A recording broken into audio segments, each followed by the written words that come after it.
తాకట్లో ఉన్న మీ బంగారాన్ని విడిపించి ఆ రోజు ఆన్లైన్ రేటుకి కొంటాం. Sharma gold company.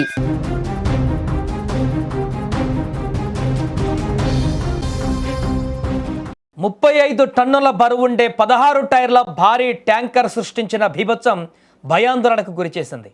డ్రైవర్ నిర్లక్ష్యంతో హైకోర్టు న్యాయవాది మృతి చెందాడు. భారీ లారీ డివైడర్ను ఢీకొట్టి పక్కనే ఉన్న కారుపై బోల్తా పడ్డంతో కారు పూర్తిగా నుజ్జునుజ్జైనటువంటి ఘటన ఎన్టీఆర్ జిల్లా కీసలారా టోల్ ప్లాజా వద్ద చోటు చేసుకుంది. హైదరాబాద్లోని ఎల్లారెడ్డిగూడ నివాసం ఉంటున్నటువంటి ఏపీ హైకోర్టు న్యాయవాది బొద్దులూరి శ్రీనివాసరావు అమరావతిలో నిర్మిస్తున్న తన కార్యాలయ పనులను పరిశీలించేందుకు వచ్చారు. తిరిగి శనివారం మధ్యాహ్నం హైదరాబాద్కు కారును స్వయంగా నడుపుతూ బయలుదేరారు. కంచకచర్ల మండలం కీసరా టోల్ ప్లాజా వద్దకు సాయంత్రం సుమారు 4:15 అక్కడికి వచ్చారు. ఫాస్టాగ్ ద్వారా టోల్ రుసుము చెల్లించేందుకు ఓ లైన్లో ఆగారు.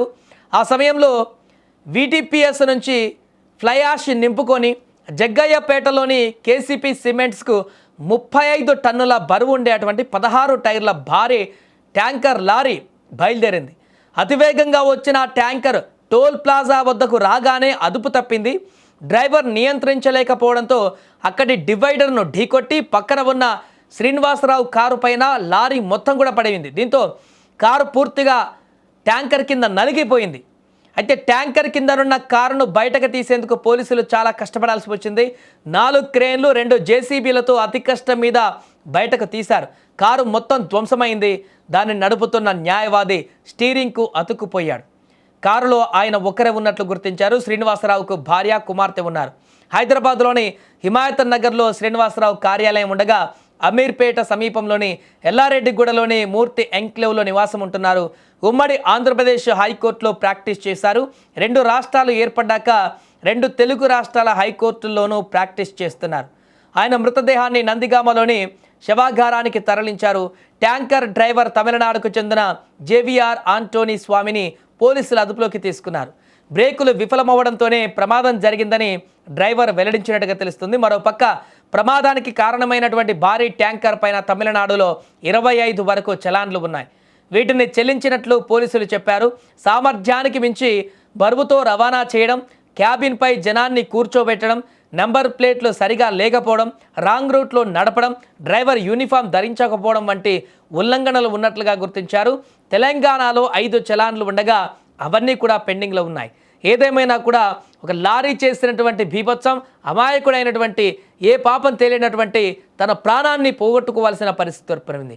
టోల్ ప్లాజా వద్ద టోల్ కట్టడానికి ఆగినటువంటి ఆ కారు క్షణాల్లోనే వెనక నుంచి వచ్చినటువంటి ఈ మృత్యు శకటము ఆ కారుని ధ్వంసం చేసి పూర్తిగా నుజ్జు చేసి ఆ కారులో ఉన్నటువంటి ఆ వ్యక్తిని పూర్తిగా ఇప్పుడు నామరూపాలు లేకుండా చేసినటువంటి పరిస్థితికి దారితీసింది. TS09 FT662 అనే BMW కారు ప్రయాణిస్తున్న క్రమంలో ఈ కేసర టోల్ గేట్ దగ్గర ఒక కాంక్రీట్ మిక్సర్ వెహికల్ ట్యాంకరు అది అదుపు తప్పి ఈ కారు మీద పడ్డాము. అందులో బి శ్రీనివాసరావు అనే అడ్వకేట్ ఉన్నారు. ఆయన హైకోర్టులో ప్రాక్టీస్ చేస్తారు. సో చాలా మంచి వ్యక్తి, చాలా పేరున్న అడ్వకేట్ ఆయన. సో ఆయన దురదృష్టవశాత్తు ఆ కారులో ప్రయాణిస్తున్నారు. అరౌండ్ 4:15కి ఈ కేసరా టోల్ ప్లాజా దగ్గర, అంటే 356కి ఇబ్రహీంపట్నంలో కనిపిస్తూ ఉంది. సో మోస్ట్లీ 4:15, 4:20 ఆ ప్రాంతాల్లో వారు ఈ కేసరా టోల్ ప్లాజాకి ఆ BMW కారులో నిన్న ఈ advocates bar council elections participate చేసి వెనక్కి వెళ్తున్న క్రమంలో ఆయనకి దురదృష్టవశాత్తు ఆయన చనిపోవడం జరిగింది. సో బాడీని బయటకు తీయడం అనేది కొంత కష్టమైనప్పటికీ జేసీబీస్ ప్రొక్లైనర్స్ తీసి మొత్తం మీద బాడీని బయటకు తీసాము. పోస్ట్ మార్టం పంపించడం జరిగింది. త్వరలోనే పోస్ట్ మార్టం చేసి బంధువులకు అప్పచెప్పడం జరుగుతుంది.